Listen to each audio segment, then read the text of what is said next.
Greetings mga kababayan. Harinawa sa mga oras na ito, kayo ay nasa mabuting kalagayan. Sa mga hindi pa po nakakilala sa akin, ito po muli si Atty. Rogelio Wong ng Batas Pinoy. Ang ating pong channel, isa pong legally public service program inyong lingkod in collaboration with Integrated Bar of the Philippines, Manila Port Chapter. Paalala lang po, ang ating pong napag-usapan ay huwag niyong maituring isang legal opinion bagkos consider discussion for information and academic purposes only. Kung meron kayong compelling issues, pinaka-the best ang magkonsulta kayo sa inyong lawyer. Okay? Bago tayo magpatuloy, pwede po bang makahingi sa inyo ng inyong oras? Meron po tayong pinopromote na libro, no? Libro po ng inyong lingkod. Dito po natin na kinukuha yung ating napag-usapan, no? Napag-usapan na sa ating mga videos, lalo na itong legal handbook po, no? Ito po ay a daily companion for all.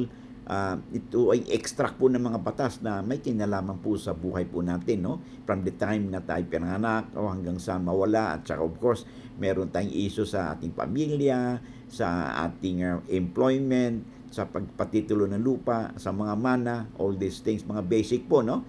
Nandiyan po sa libro na yan, mga extract po yan. It could be very helpful kung meron kayong kopya niya sa inyong bahay, no? At saka inyong workplaces. Mga ito po ay mga hardbound po ito, no? And it's worth your investment.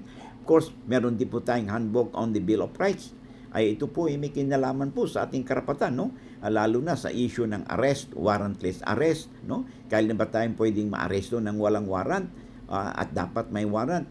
Yung search warrant din, kailan ba tayo pwedeng ma-search ng walang search warrant, no?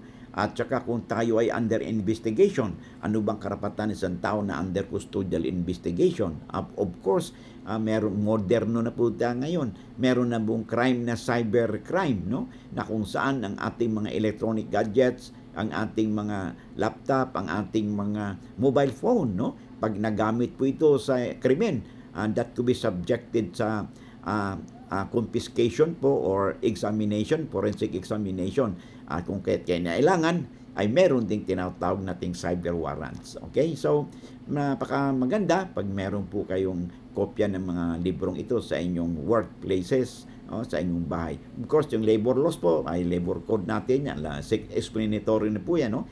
Ito tungkol, may batas po yan, tungkol sa right po natin bilang manggagawa, bilang employer sa ilalim ng ating Labor Code of the Philippines as amended. Of course, sa mga kumpanyero o kumpanyeras natin, mga attorneys, kung wala pa kayong copy ng SIPRA, you can visit the branches ng ating publisher, yung Central Books, no?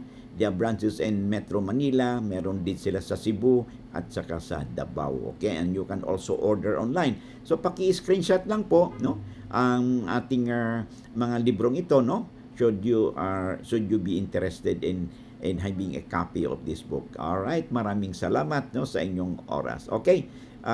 Back to our topic natin. Bago tayo magpatuloy, lalo pa kung hindi pa kayo napag-subscribe, paki-click po ang subscribe, share, and like buttons po natin, no? Upang sa ganun ay mapalawig pa natin ang ating advokasya na ma-share po natin ang legal na informasyon o kaalaman, no?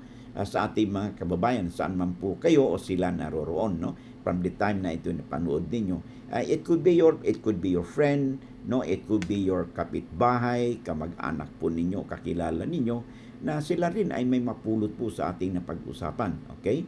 Kasi sabi nga natin ay lamang na ang may alam sa batas. Okay?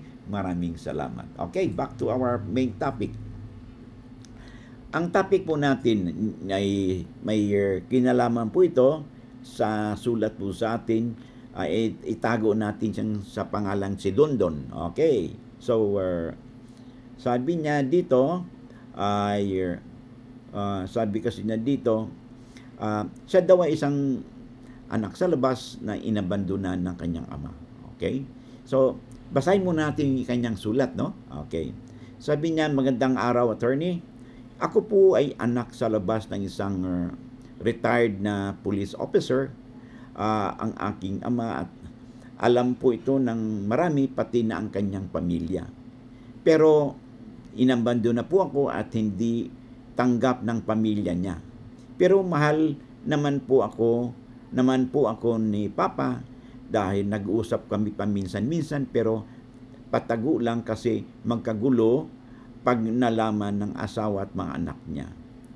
Professional na po ang lahat ng mga anak niya at ako rin ay nakatapos sa tulong ng aking pinsan. Uli na po ako sa ina. Attorney, 13 years old pa lang ako pero nagsumikap sa buhay at may pamilya na rin. Ngayon po, marami pong property ang aking papa. Sa niya. At di ko matanggap at di ako tanggap ng mga anak niya. Sakali po ba may matatanggap po ba akong mana kung sakali man siya'y mawala? Kaya sabi niya, kasi matanda na rin po siya ngayon. Ano po ang dapat kong gawin? Sana mapansin po ninyo, antayin ko ang inyong kasagutan. God bless. Okay. So, yan po ang sulat sa atin na hindi naman po ang sulat po sa atin, no? I think may sulat pala nito is si Reggie po, no? Si Reggie ang tawag. Iba rin po yung sulat sa atin na banggit natin kanina. Okay? So, ganito yan.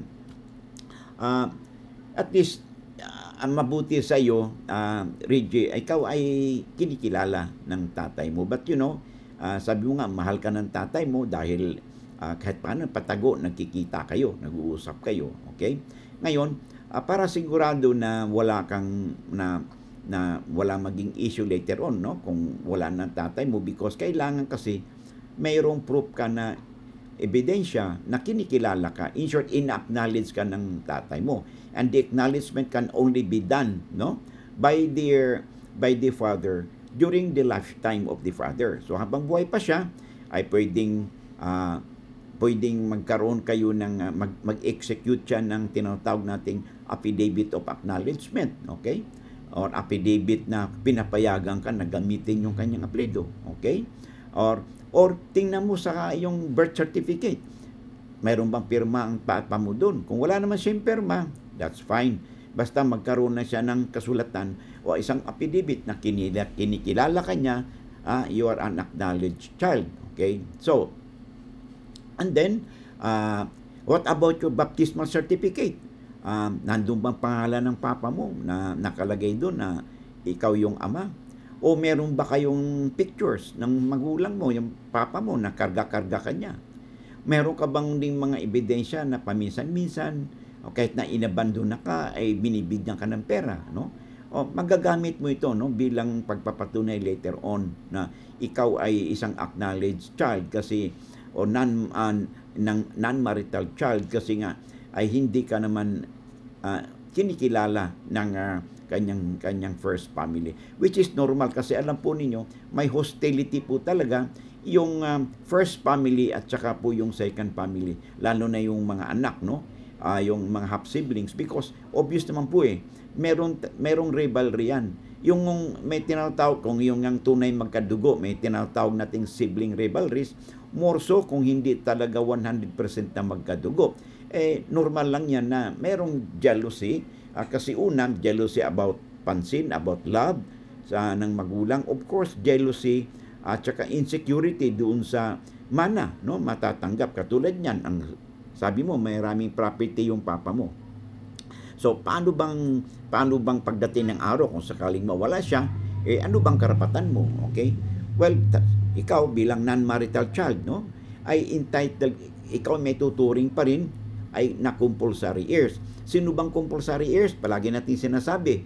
Ito yung mga tagapagmana ng mayapa na hindi pwedeng pagkaitan ng mana dahil ang mana ng compulsory heirs ay nakareserba ng batas. Okay? Sino ba yung mga compulsory heirs? Ito yun. Ito yung mga ito yung halimbawa kung may mga anak yung namatay, okay, yung nung pumanaw na, siyempre sino yung kanyang compulsory heirs? Yung kanyang asawa at mga anak, okay?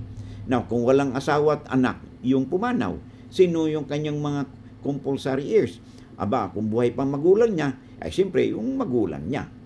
Kung walang magulang na, okay, at wala ding asawa at walang anak, sino yung kanyang heirs? Wala siyang compulsory heirs po, meron siyang tinatawag na collateral relatives, which is yung kanyang mga kapatid. Okay? Entitled na magmana si kapatid, okay? As a rule, no? Kung walang anak, walang asawa yung pumanaw na kapatid at wala na ring magulang, okay? So, ito yon ang gagawin mo ay, sabi ko nga kanina, magpagawa ka ng affidavit of acknowledgement doon sa magulang mo, okay? Sa tatay mo na kinikilala ka. And then, kung talagang, kasi maaring maargabyado ka dito because siyempre, ang mana ng non-marital child, okay? Yung sabihin, yung anak sa labas, ay mahigit sa kalahati, no? Mas konti sa kalahati ang katumbas ng mana ng legitimate or marital child. Halimbawa, kung ang mana ng marital child o legitimate children ay 1 million ang bawat isa, ang mamanahin mo lang ay yung kalahati, no, which is only 500,000. Halimbawa lang yun, ha? So, kaya napaka-importante na magkaroon ka rin ng in-acknowledge ka. Kasi pag nawala yung tatay mo, ay tsak na i-repudiate nung kanyang mga anak, yung unang pamilya na may karapatan ka sa pagmana. Okay? Kasi mababawasan yung kanilang mana. And then another option is ay gumawa ng last will and testament ang tatay mo. Okay? Na kung saan, kasi ikaw ay compulsory heir din. Okay? Malit mo ang maliit ng mana. Pag mayroong last will and testament kasi, mayroong flexibility yung testator o yung tatay mo na maipamahagi kahit kanino yung pre-portion yung kanyang estate niya. Ano bang ibig sabihin ng pre-portion? Kasi ganito yan, pag may last will and testament, okay? Balik muna tayo. Assuming na walang last will and testament, pag namayapas yung isang tao, okay? Pag walang last will and testament, at ang natira niyang mga heirs ay yung kanyang asawa at mga anak, yung kalahati niyan, automatic yan mapupunta doon sa kanyang byudo o byuda. Okay? Na asawa na buhay pa. Yan ay share niya sa conjugal partnership nila or absolute community property niya. Yung natirang kalahati, ito ngayon ay equally divided ng surviving spouse, okay? At yung kanyang mga anak, equally, yung natirang kalahati, equally divided yun, okay? So, yun ang tawag na legitim o inheritance, okay? Ngayon, kaya equally divided kasi sa ilalim ng batas ay compulsory heirs, prorata sila ng share at hindi pwedeng pagkaitan ang sino man sa kanila. Kasi nireserve ng batas yung kanilang mana or legitim. Ngayon, equal sharing sila. Walang problema. Ngayon, pwede naman din na yung testator mismo o yung pumanaw, bago siya pumanaw, of course, gagawa siya ng last will and testament o yung tinatawag nating huling habilin na kung saan sinasabi niya doon na kanino ba niya dapat ipamigay yung kanyang property na naiwan niya. Pero tandaan po natin, dahil ang compulsory heirs is nakareserve po ang mana, kahit na tayo may last will and testament, hindi natin pwedeng pagkaitan yung mga compulsory heirs. Okay? Ang gagawin kasi pag may last will and testament, automatic yan, yung kalahati kagad yan ay nakareserve sa compulsory heirs. So, nakareserve kagad yan. Okay? So, sino yung dito yung kalahati? Nandyan, isigurado na kaagad, no? Of course, matapos muna yung makuha ng surviving spouse, yung kanyang conjugal share. Okay? Yung kalahati, automatic yan, yung kalahati, makareserve kaagad yan doon sa kanyang mga anak na mga legitimate children o marital child nandyan. So, secured yung mga anak. Ngayon, yung natirang kalahati, again, natirang kalahati doon sa estate niya, sa legitim, ito yung may tuturing nating maging bahagi na kanyang pre-portion. Dito kukunin sa pre-portion nito yung legitim o mana ng kanyang surviving spouse. Ayan, dito kukunin. Na equal sharing din. Ngayon, pag mayroon siyang anak sa labas, tulad nito si Reggie, anak na sa labas, dito rin kukunin yung mana mo, which is equivalent to kalahati lamang ng mana na mo compared doon sa legitimate children o marital children. Okay? So, yung natirang kalahati pa, kung may utang itong si pumanaw na, si testator, ay dito rin kukunin sa kanyang pre-portion. Ngayon, pag may natira pa rin at wala na siyang utang, walang mga claimants, ito na ngayon yung net free portion niya. Na dito si testator ay mayroon siyang karapatan kung kanino niya ipamamahagi itong net free portion na ito. So, pwede niya ipamahagi sa isang charitable institution, o sa kaibigan niya, o sa hindi niya kakilala. Or, pwede rin niyang ipamahagi ito doon sa kahit na sino sa anak niya. So, in this case, pwedeng magsabi ang testator na yung aking anak na si Reggie, okay, anak sa labas, ay bibigyan ko ng ganitong share o ganitong halaga, okay? Pwede po yan, no? Para mabawi naman, ma-compensate yung nawala sa iyo na kasi ang mana ng hindi kasal na magulang na anak, no, ay katumbas lamang ng kalahati sa mana ng legitimate children. Yan ay palagi nating paulit-ulit. Okay? So, yun ang inyong gagawin, ha?